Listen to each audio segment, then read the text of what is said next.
Hello, welcome to Creative Connections, where I invite creatives and chat with them and hear about their creative journey, and we learn from each of their experiences. I am Dami, and today our guest is Laz Smith. Hello. Hello. Laz is a professional photographer and filmmaker, and he is a co-founder of Australian fashion label Apero with his wife Rachel. Yes. He is also a seasoned singer and a musician. He plays multiple instruments and has appeared on The Voice as Team Jessie J. Team Jessie. Go Jessie. I actually met you through music. So Yes. you sang with me at Eurovision? Yes. Eurovision Australia decides at the Gold Coast, and you were part of my very beautiful gospel choir. Yes. Which very was really gospel-y. cool. But at the time, I had no idea that you had this whole other life. I had no idea that you were, you owned a fashion label and Apero, which I really love. So today I just wanted to have a chat with you. How do you become a founder of a fashion label? Well, what you do is you marry someone who is a designer. That definitely helps. If you had known me before I met Rach, I was definitely not very fashionable. But you met Rachel, who Yep. is very fashionable. She's a Very fashion fashionable. designer. Yep. So she studied design. She actually lived in New York for a year, and she did film as well. Like, she was doing costume design on film. So she kind of had this really cool kind of experience in design, but also I guess it kind of taught her what is commercially working or not with fashion. Because when you dress people for a film, they have to look really good, because it's noticeable if they're not dressed really well. We were together for a while, and she was still working as a designer for a local label here. And it just got to a point where she was kind of struggling with not being able to be as creative as she liked, because she was working for more of a fast fashion label. So quick designs that kind of sell a lot as much as possible and really cheap and quick. So she is a big believer in putting a lot more creativity and thought into design. So we chatted, and we just thought, well, why don't we just give it a go? We're young, dual income, no kids. Let's just kind of give it a go. If we fail, we can always get other jobs. And that's basically how it came to be. So that's amazing. So you were basically looking after the business side and business, and Rachel was creative. Ironically. And also that's really interesting. Like, when you're creative, you don't necessarily think about what's actually going to work or sell in that case. Even as a musician, you just go, oh, I want to do this and this is cool. But it's not necessarily commercial. Yeah. It's quite important to find a good balance in that. Yeah. Well, it's weird because I'm naturally creative, so I hate detail. So I'm stuck doing all the detail-orientated things, and I'm not really naturally that way. I think just because of the experience that I had in sales, I just innately have enough experience now to know what works and what doesn't from a commercial sense as far as business goes. Do you ever have disagreements where Rachel thinks this is going to work and you're like, no? No. So Rach is naturally very reserved and very risk averse, and I'm the crazy one that's kind of like, let's take some risks and go nuts, and within reason. So I'm not careless. Some people would call me careless, but I'm fine with taking calculated risks.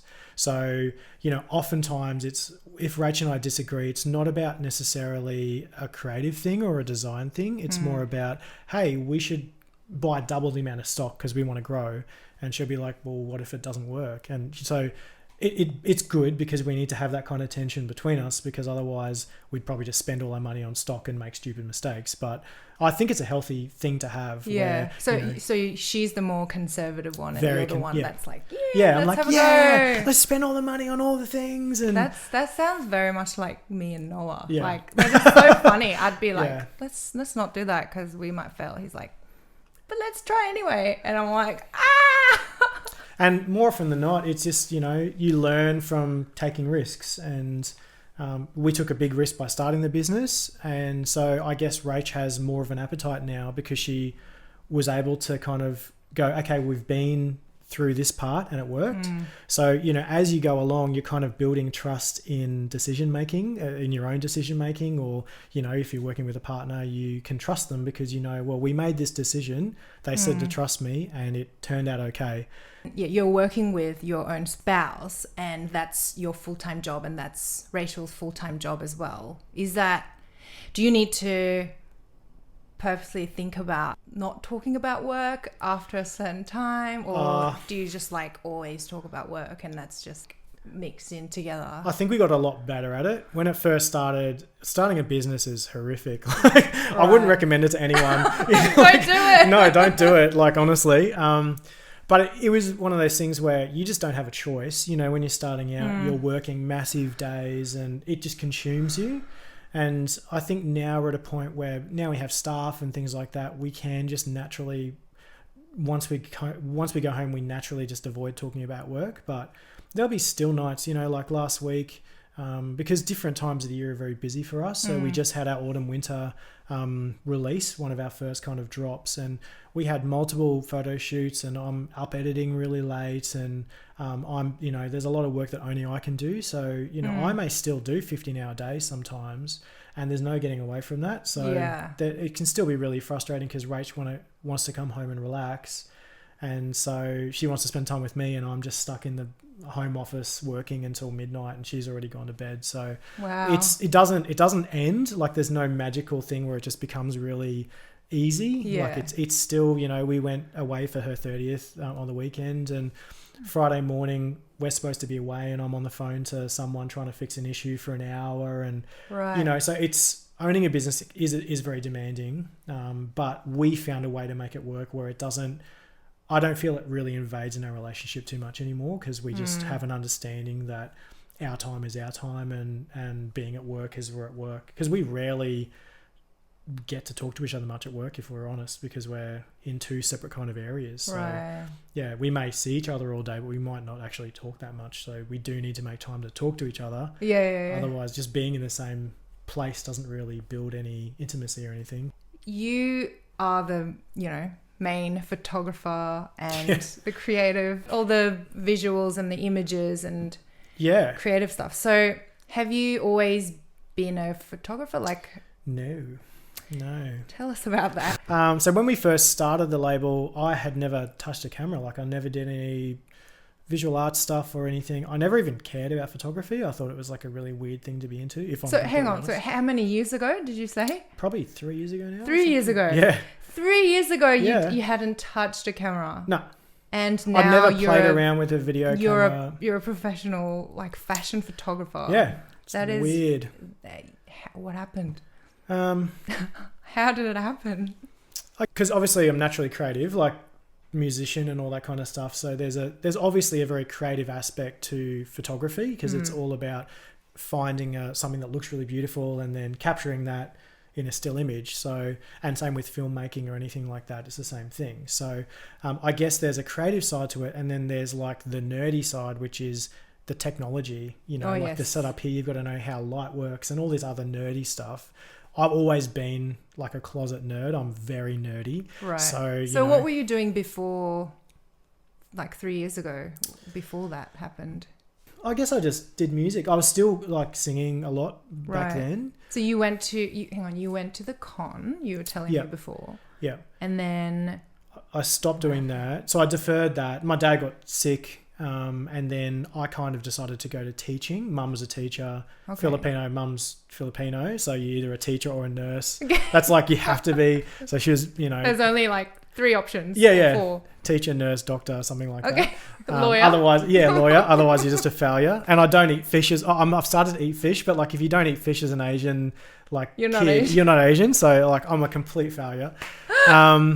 But I guess I only realised this probably a year ago, that I try to be really good. So we're talking about photography and how I got really good really quickly. It's ironic that I've been able to do things like sing with you, and like I've achieved some really cool things even with music, but I've never put the same amount of effort into developing myself to something that I do naturally really well. So if I have a natural ability at singing, which is, you know, probably like an 80 out of 100 or whatever, photography I'll probably have, you know, 20%. Right.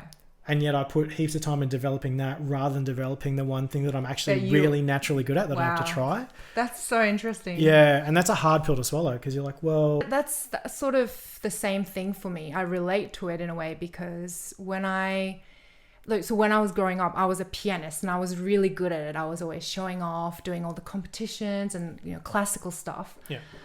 But I didn't want to do it because I think I was good at it, so I didn't care about it and, you know, I didn't love it. Whereas singing, when I was young, I couldn't sing that well. It was just like a challenge and I wanted to get good at it. And, you know, no one really knew about my singing ability. So it's something that was just mine. And so something about wanting to get something that you don't have. Yeah. It can be easy to cop out of something rather than just kind of putting your head down and going, well, I'm really good at this. I should really push really hard. And there's a lot to be said about, you know, we were chatting earlier about people on YouTube now that are, you know, it's really easy to push through and push really hard to go for what you want anymore. There's not as many kind of gatekeepers to making a success out of whatever, even photography, you know, like I was saying to you, there's no reason why I should be able to do paid commercial work as a photographer compared to people that have been studying for 15 years and been working as photographers for 15 years. Like I have no right to be able to go charge what I do to do what I do, but yet I can do it. Yeah. So like there's no barriers to entry anymore, which is really cool, but the game's changed a lot. It's not like you can just like sit on what you've done now. You always have to be kind of like what you're doing now. Like you're evolving and trying to find new ways to use the skills and develop. I think that's you're saying you get really obsessed with learning new skills. It's very bad. I think that's why do you say it's bad though? Oh, it's expensive. Rachel will tell you, you know, I'll go to golf and I have to buy like the best clubs and I have to have all the best, like I just have that, you know what I mean? Yeah. How long does your obsessions last though? I'd like to say a long time. Yeah. But the problem is then I have a lot of hobbies. So I guess the last 6 months I've really had to cut down on a lot of hobbies because I realised, same thing, right? If I want to make time for songwriting again or music, I can't do 10 other things. Everything. No. You got to focus, pick your ones and then focus your energy on it. Yeah. I think it's easier to fill your calendar with like a lot of things, and I have done that for a long time because I naturally pick up things really quickly, but it's very counterproductive. So that's another thing. Don't do that. Don't do that. Yeah, learn but from also, me. Don't do that. Learn from Laz. Like you've only been doing photography for 3 years? 3 years, yeah. But you're incredible at it. You're doing all the creatives for a professional, like large Australian label that you own. Like, so I think that's a really, you know, big lesson for all of us. Like that makes me feel like, okay, like if I really want to do something new, then you could become a cook, or in 3 years I could be, you know, professional at something else. You make a good coffee, so you could be like a barista. Thank you so much for coming here. I know you're very busy running your amazing business, and I love your label, love what Rachel does, so thank you so much for joining us. Thanks for inviting me. And subscribe. What's the other one? Comment. What's the other one? Like. And for more YouTube really content, good at YouTube more stuff. videos. So see you next time.